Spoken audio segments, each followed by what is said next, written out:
Magandang hapon sa inyong lahat. Pagkatapos ko mag-TikTok dance, ako naman ngayon ay maglilinis ng aming kwarto. At salamat sa Diyos sa kalakasan everyday. Kasi kahit na nananakit ang aking balakang, akala ba, everyday din. Lagi ko namang dinadalangin, dinedeclare every morning that I am healed, I am blessed, I am favored, and the joy of the Lord is my strength. Yan.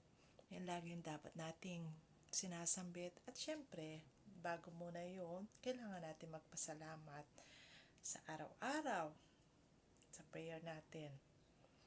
Laging sa paggising at pagmulat ng ating mga mata, kailangan laging nakapanalangin tayo. Laging even a small prayer, a simple prayer, hindi naman kailangan maging maganda ang ating prayer. Kailangan lagi nasa puso yung sincere ang ating prayer. Hindi laging yung humihiling ka, kundi yung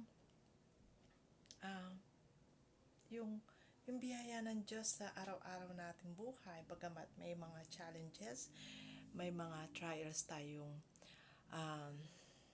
na pinagdadaanan sa buhay, kailangan talaga iyon ay pasalamatan pa rin natin, sapagkat kasi yun doon binibigyan tayo ng lesson, nag-grow tayo doon. At saka kung walang challenge, walang trial sa ating buhay, sabi nga, bakit pa natin kailangan ng Diyos? Natural, syempre, ando doon yung pagtatrust natin, kasi doon tayo magko-commit ng ating buhay, doon natin tinatrust, doon natin sinusurrender. Sabi nga, trust in the Lord and commit our way to the Lord, di ba? And He shall bring it to pass. He shall bring it to pass. Temporary lang ang ating pinagdadaanan sa buhay. Kasi if we align tayo sa ng Panginoon, sa gusto ng Panginoon, syempre, it will be perfect. Well, sabi nga, dito sa mundo, wala pa rin perfect. But, syempre, slowly, piniperfect ni Lord yan. At ang pinaka-perfect talaga ay ang doon sa heaven, doon sa kaharian ng Diyos, na tayo uuwi doon. Tayo, sapagkat kasi victory.